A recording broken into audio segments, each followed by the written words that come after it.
আসসালামু আলাইকুম প্রিয় দর্শক, দেশের রাজনীতি নিয়ে আজ একটু কথা বলবো। বেগম খালেদা জিয়ার মৃত্যু দাফন নিয়ে ওই আবহাওয়াটা কিন্তু এখনও আছে, মানুষের মধ্যে সেই শোকটা এখনও আছে। কিন্তু তারপরেও অবধারিতভাবে যে প্রসঙ্গটা বারবার আসছে সেটা হলো নির্বাচন। 12 তারিখে নির্বাচন হবে, ফেব্রুয়ারির, মানে আগামী মাসের 12 তারিখে। সেই হিসাবে ঠিক 1 মাস 11 দিন বাকি আছে। 1 মাস 11 দিন পরে আমরা একটা সরকার পাবো, নতুন সরকার। এই অন্তর্বর্তীকালীন সরকারের যে গুমোট একটা শাসন, তার সম্ভবত একটা অবসান ঘটবে। আমরা এমন একটা সরকার পাবো যার কাছে আমরা জবাবদিহিতার কথা বলতে পারবো। যে কোনো কিছু খারাপ করলে আমরা তাকে প্রশ্ন করতে পারবো, যেটা নাকি এই সরকারের কাছে আমরা পারতাম না। তাদের কোনো জবাবদিহিতা ছিল না, আবার অনেক কিছু করা ম্যান্ডেট ছিল বলে তারা দাবি করতো, সব কিছু করা ম্যান্ডেট ছিল বলে তারা দাবি করতো। যাই হোক, সেটা তো আমাদের জন্য একটা, আমি মনে করবো একটা দুঃস্বপ্ন ছিল আমাদের। দুঃস্বপ্ন আজকে দেখলাম যে বিভিন্ন মানবাধিকার সংস্থাগুলো একটা হিসেব দিল, সেটা নিয়ে কালকে হয় পরবর্তী কোনো সময় আলোপ করব।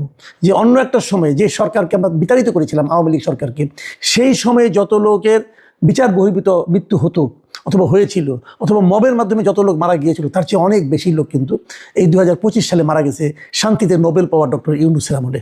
এক ভয়ঙ্কর দৃশ্য। যাক, সে আলোচনায় আমি আপাতত যাচ্ছি না, কারণ আমি এখন একটু রাজনীতি এবং নির্বাচন নিয়ে কথা বলতে চাই। দেখুন, বেগম খালেদা জিয়ার যে জানাজা হলো, শেষকৃত্য বলি আমি যদি এটাকে, কারণ হিন্দুরা তো জানাজা অংশ নিতে পারে না। যেহেতু জয়শঙ্কর এসেছিলেন, নেপাল থেকে এসেছিলেন, অথবা আপনার ভুটান থেকে এসেছিলেন, তো আমি যদি ওভাবে ওনাদের আগমনটাকে ধরি, তাহলে আমি বলবো যে ওনার এই শেষ যাত্রায় শোক জানাতে যারা এসেছিলেন, তারা দেখেন আশেপাশে সবগুলো দেশের পররাষ্ট্রমন্ত্রী পর্যায়ের লোকজন এসেছিলেন, এবং খুবই পাওয়ারফুল লোক তারা এসেছিলেন। কেন? আমি এটা নিয়ে বারবার বলেছি, খালেদা জিয়া তো দেশের প্রধানমন্ত্রী না, এখন ওনার দলও রাষ্ট্র ক্ষমতায় নেই, সরকারের সঙ্গে ওনারা সরকারেরও অংশ নন। তাহলে কেন এত লোক এখানে আসলেন? এক জয়শঙ্করের সঙ্গে দেখা করার জন্য আমাদের পররাষ্ট্র উপদেষ্টার নানাভাবে চেষ্টা চরিত্র চলে। ওনার সঙ্গে আমরা কিছু বলতে চাই, ভারতের আমাদের প্রতি যে মনোভাব, যে আচরণ, সেই আচরণকে আমরা কখনোই ভালো বলতে পারি না। আমরা মনে করি এক ধরনের বৈরী আচরণ তারা করছে। ঠিক সেই সময়ে সেই মানসিকতা যখন তারা প্রকাশ করছে একের পর এক, সেই সময়ে জয়শঙ্কর ভারতের বিমান বাহিনীর একটা বিমান নিয়ে অল্প সময়ের জন্য হলেও এসে শোক প্রকাশ করা, ভারতীয় সরকারের শোক বার্তা তারেক রহমানের হাতে পৌঁছে দেওয়া, এবং উনি চলে গেলেন। যাওয়ার আগে উনি আমাদের প্রধান উপদেষ্টার সঙ্গেও দেখা করতে চাইলেন না, অথবা পররাষ্ট্র উপদেষ্টার সঙ্গেও দেখা করলেন না। তাহলে এগুলো কি ইঙ্গিত করে? আমার মনে হয় ইঙ্গিত যেটা করে সেটা আপনারা খুব ঠান্ডা মাথায় চিন্তা করেন। ভারত কিন্তু আগেও বারবার বলেছে যে আমরা অবশ্যই একটা নির্বাচিত সরকারের সঙ্গে সম্পর্ক রাখতে চাই।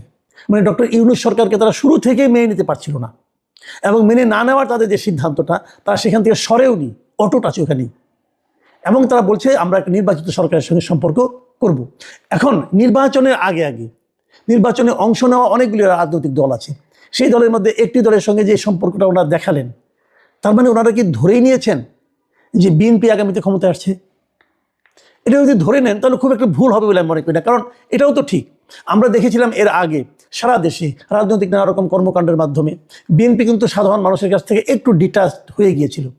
বিএনপি নামে কিছু বদনাম হয়েছিল প্রত্যন্ত অঞ্চলে, গ্রামাঞ্চলে, রুট লেভেলে। সেখানে কিছুটা এগিয়ে গিয়েছিল জামাতে ইসলাম। কিন্তু এরপরে গত কয়েকদিনে যে ঘটনাগুলি ঘটলো, হাদির মৃত্যুকে কেন্দ্র করে, প্রথমে হাদির মৃত্যু হলো, হাদিকে হত্যা করা হলো, সেই হত্যার দায়টা বিভিন্ন জায়গায় চাপানোর চেষ্টা করা হলো, সেটা নিয়ে নানা রকম নাটক করা হলো, সেটা নিয়ে মিডিয়ার উপর আক্রমণ করা হলো, অনেক কিছু কিন্তু হলো।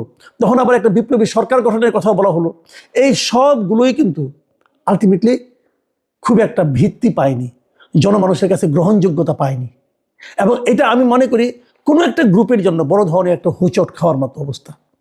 এর মাঝে যখন তারেক রহমান সাহেব দেশে আসলেন, তখন ওনাকে ঘিরে যে জোয়ারটা, গণজোয়ার তৈরি হলো, মানুষের মধ্যে যে একটা আনন্দ, একটা উল্লাস, অথবা একটা আকাঙ্ক্ষা, একটা প্রত্যাশা আমরা যেটা দেখলাম, সেটা এই একটা জোয়ার।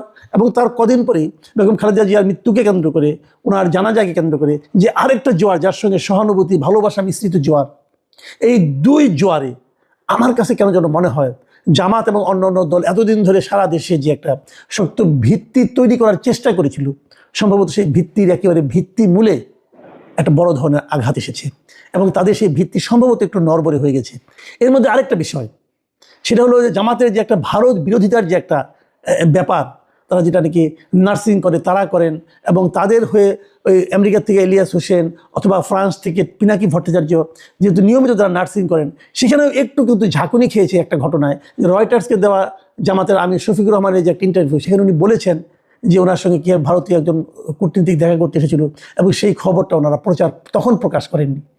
এটার সঙ্গে অনেকে আবার জিএম কাদেরের ওই আগের মানে আগে গত নির্বাচনের আগে যে আপনার 23 সালের যে ঘটনাটা, যে ভারত থেকে দেখা করে আসছেন, ওনাদের অনুমতি ছাড়া প্রকাশ করতে পারছেন না, ওই যে মেরুদণ্ডহীন একটা বক্তব্য রেখেছিলেন, তার সঙ্গে অনেকে মিল খুঁজে পান। আমি অবশ্য অতটা পাই না এই কারণে এখানে তো জামাতের আমি নিজেই সেটাকে কিন্তু পরবর্তী সময় রয়টার্সকে ডিসক্লোজ করেছেন, যেটা গোপন রাখেননি আসলে, সেই হিসেবে আছে। কিন্তু মানুষের মনে কিন্তু ওই যে প্রশ্নটা যে ভারতের ব্যাপারে যে একটা আপোষহীন মনোভাব জামাতের থাকতো অথবা আছে বলে মনে করা, সেখানে কিন্তু একটু হলো চিট ধরেছে। এই জিনিসটা কিন্তু মানুষের মধ্যে আছে। আবার তারপরে ভারতের পররাষ্ট্রমন্ত্রী সেখানে দেখা করে যাচ্ছে, এবং পাকিস্তানের মানে স্পিকার এসেছিলেন খালেদা জিয়ার এই উপলক্ষে। এই ইস্যুগুলি কিন্তু নানা ধরনের চিন্তায় মানুষকে আগামী নির্বাচনে যদি ভারত এবং পাকিস্তান ওরা কী ভূমিকা রাখবে এটা কিন্তু ইম্পর্টেন্ট না। ইম্পর্টেন্ট হলো জনগণ কার উপর ভরসা রাখবে। জনগণ এই আচরণে মনে হচ্ছে যে এরা বোধহয় ভাবছে যে জনগণ বোধহয় বিএনপির উপর ভরসা রাখবে। যদি বিএনপির উপর ভরসা রাখে, সেক্ষেত্রে বিএনপির পররাষ্ট্রনীতি কী হবে সেটা নিয়ে কিন্তু ওই দেশগুলো, ওই আমাদের পার্শ্ববর্তী দেশগুলো তারা কিন্তু চিন্তা করছে। তার মানে তারা গুরুত্ব দিচ্ছে। এখন নির্বাচনের পর হয়তো আমরা দেখতে পারবো সেই গুরুত্বের কথা হয় কী হয়। এখন সামনে নির্বাচন আসলে কী হবে, আমি সেই কথাটা একটু বলতে চাই ছোট করে। দেখুন, এর মধ্যে দুটো পোলারাইজেশন কিন্তু আমরা দেখতে পাচ্ছি, মানে স্পষ্ট দুটো বিভাজন। যে জামাতে ইসলামের নেতৃত্বে অলরেডি আমরা যাদেরকে নাকি একসময় জামাতের এ টিম বি টিম বলা হতো, তারা সবাই জামাতের সঙ্গে কিন্তু যুক্ত হয়ে গেছে। এবি পার্টি বলেন আর এনসিপি বলেন, তারা কিন্তু জামাতের যে জোট সেই জোটের সঙ্গে কিন্তু তারা আছে, এনসিপি এবং এবি পার্টি। আবার ওদিকে ইসলামী আন্দোলন, সব মিলে ওই জোটটা একেবারে মন্দ না, বেশ বড় ছড়া জোটই হবে। কিন্তু জোটের নামে যতটা বড়, ভোটে কি ততটা বড় হবে, এটাও কিন্তু প্রশ্ন। এনসিপির যাদেরকে প্রগতিশীল হিসেবে বিবেচনা করা হতো, তারা কিন্তু এনসিপি ছেড়ে চলে আসছে। কেউ কেউ স্বতন্ত্র নির্বাচন করছে, আর সময়ের অভাবে অনেকে এই সাহস করতে পারে নাই। কারণ স্বতন্ত্র নির্বাচনটা তো এখন কঠিন ব্যাপার হয়ে গেছে, কাজে অনেকে হয়তো নির্বাচন করতেও পারছে না। কিন্তু এরকম একটা সিচুয়েশন কিন্তু পরিণত হয়েছে। এখন প্রশ্নটা হচ্ছে যে বিএনপি থেকে কে আছে, বিএনপিতে পোলারাইজেশন। এখানে ইন্টারেস্টিং একটা জিনিস আমরা লক্ষ্য করেছি, সেটা হলো বিএনপির সঙ্গে বিভিন্ন দলের যে অবস্থান, সেই অবস্থানে অনেকেই বিএনপিতে বিলীন হয়ে গেছে। সংখ্যা কিন্তু খুব বেশি নেই। আমি তো দেখতেছি একমাত্র আপনার মানে বাংলাদেশ বিজেপি, যেটা বাংলাদেশ জাতীয় পার্টি, যেটা ব্যারিস্টার পার্থের যে এটা, উনি তো ওনার মানে প্রতীক নিয়ে নির্বাচন করছেন, উনি বিএনপিতে জয়েন করেন নাই।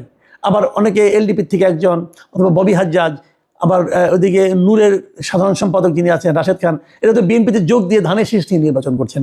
কাজে এখানে কিন্তু আমরা দেখছি যে বিএনপিটাই বড় হচ্ছে, মানে তারা বিএনপিতে তারা বাইরের লোক পাচ্ছে, তারা বিএনপিতে যোগ দিচ্ছে। এই জায়গাটাও কিন্তু আমি মনে করি সিগনিফিকেন্ট। এই আলোচনায় যে আলোচনাটা করে আমি শেষ করতে চাই, দেখুন এনসিপির যে আমি এটাকে অধোপতনী বলবো। এনসিপি শুরু থেকে দেখেন যারা যেভাবে আন্দোলন করেছিল সংস্কারের নামে, নানা রকম যে কোনো একটা ইস্যু হলে তারা একটা ইস্যু দাঁড় করে বলতে এটা করতে হবে, এটা করতে হবে, সংস্কার করতে হবে, সংস্কারের জন্য জুলাই সনদ করতে হবে, কত কিছু তারা করলো। এখন তারা সব ভুলে গেছে, কিন্তু এখন ওগুলো নিয়ে আলোচনা হচ্ছে না। আচ্ছা, একটা কথা বলেন, আমি যে কথাটা বলে শেষ করতে চাই আর কি, আমার কাছে খুব হাসিও লাগে, রহস্যও লাগে। আমি বুঝি না জিনিসটা কি। এই মানে বাচ্চা ছেলেমেয়েরা এরা এখানে একত্রিত হয়েছিল, চিৎকার চেঁচামেচি শুনতাম, কিন্তু ঠান্ডা মাথায় কোনো চিন্তা দেখতাম না। ভাবেন তো একটা কথা, সংস্কারের যে মূল বিষয়টা, যেটার উপর ভিত্তি করে একটা গণভোটও হবে ইলেকশনের সঙ্গে, সেটা কি জুলাই সনদ। জুলাই সনদে কি এনসিপি সিগনেচার করছে? একবার ভাবুন তো, পেয়েছেন কোথাও, মনে করতে পারেন? তখন জুলাই সনদে একটা অজুহাত তারা সিগনেচার করলো না, পরে কি তারা কখনো সিগনেচার করেছে জুলাই সনদে? আমি তো কোথাও দেখি নাই ভাই। তাহলে আগামী নির্বাচনে যখন এই জুলাই সনদের উপর যখন গণভোট হবে, তখন এনসিপির অবস্থানটা কি দাঁড়াবে? এদের ভোট কত আছে এটা হয়তো আগামী নির্বাচনে দেখতে পারবেন আপনারা। আমার খুব আশা ছিল যে ঢাকা 10-এ যদি আসিফ মাহমুদ সজীব ভাই ইলেকশন করতেন, আমি দেখতাম কত ভোট পান। উনি আগে বুঝতে পারছেন নির্বাচনের শখ ওনার উঠে গেছে, টাকা পয়সা ইনকাম করছেন, ওরা খরচ করতে চান না আর কি। যাই হোক, ভালো, এটাও ভালো, মানে আত্মসম্মান রক্ষার সবাই তো অধিকার আছে, উনিও সেই অধিকার প্রয়োগ করেছেন। বাকি যারা আছেন দেখি কত ভোট পায়। প্রিয় দর্শক, এখানে পর্যন্তই। আল্লাহ হাফিজ।